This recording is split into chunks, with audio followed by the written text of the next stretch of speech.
First thing communication, जैसा कि हमने उसमें देखा है सिग्निफाई, जो कि कम्युनिकेशन के लिए हमें दो सेक्शन दिए गए हैं, सेक्शन 3 एंड सेक्शन 4।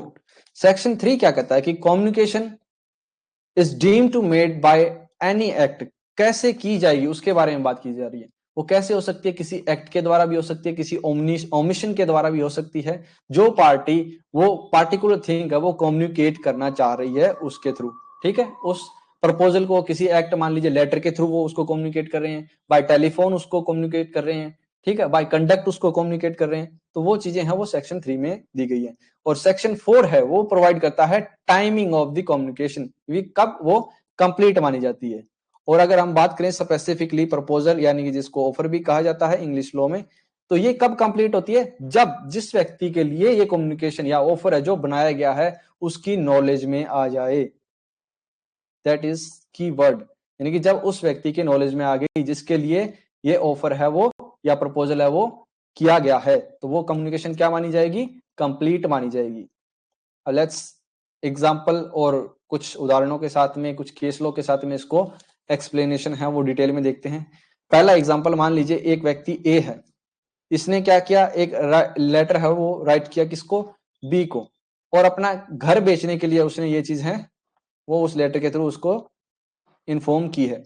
ओके, अब जब ये कंप्लीट कब मानी जाएगी, जब इसने मान लीजिए लेटर पोस्ट कर लिया, अब ये जो बी व्यक्ति है इसने उस लेटर को रिसीव किया है और इस लेटर को पढ़ लिया है, यानी कि receive and read that letter, यानी कि अब इसकी नॉलेज में आ गया है, तभी हम इसको कंप्लीट मानेंगे। अगर इसने वो लेटर की एग्जिस्टेंस के बारे में उसे पता ही नहीं है, वो लेटर मान लीजिए ये किसी ऑफिस में काम कर रहा है, वहां पे डिलीवर हो गया है, बट इसको नहीं पता, किसी ने वो एक्सेप्ट करके कहीं पे रख दिया, तो उस केस में ये ऑफर है वो नहीं माना जाएगा।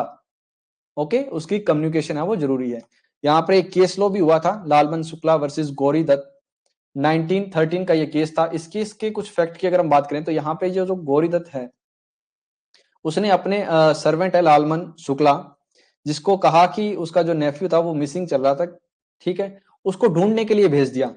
और जैसे ही लालमन शुक्ला वहां से गया, उसके बैक में उसने एक ऑफर अनाउंस किया कि जो भी व्यक्ति उसके नेफ्यू को, उस बॉय को फाउंड करके लेके आएगा, ढूंढ के लेके आएगा, उसको वो है जो 501 रुपए का इनाम है वो देने वाला है। ओके, यहाँ पे आप अमाउंट अपने हिसाब से रख सकते हो आज के टाइम के अकॉर्डिंग। ठीक है, तो लालमन शुक्ला है उसको जो बच्चा है वो मिल गया, और उसको अभी तक ये नहीं पता कि उसने जो गौरी दत्त है उसने एक अनाउंस कर दिया है रिवार्ड के बारे में, उसको नहीं पता, लेकिन फिर भी वो बच्चे को लेके आया।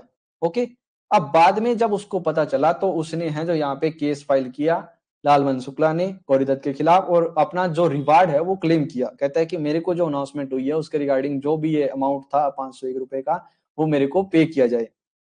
ठीक है, तो अब यहां पे इलाहाबाद हाई कोर्ट ने क्या कहा कि लालमन शुक्ला है वो इस रिवार्ड के लिए एंटाइटल नहीं है। क्यों नहीं है, क्या रीजन है यहाँ पे, इसको एंटाइटल क्यों नहीं ठहराया गया, क्योंकि इस व्यक्ति को इस ऑफर की कोई नॉलेज नहीं है, क्योंकि ये इसके वहां से जाने के बाद में ऑफर हुआ था, जो कि इसको प्रॉपरली कम्युनिकेट नहीं हो पाया, तो इस वजह से यहाँ पर प्रॉपर जो एक कॉन्ट्रैक्ट है वो फॉर्म नहीं हो रहा। एक ऑफर भी है, इस तक नहीं पहुंचा, तो वो ऑफर इसके लिए नहीं था। बाकी अगर कोई और व्यक्ति ऐसा होता जिसको उस ऑफर के बारे में पता होता और वो उसको ढूंढ के ले जाता, तो वो क्लेम कर सकता था वहां पे रिवार्ड।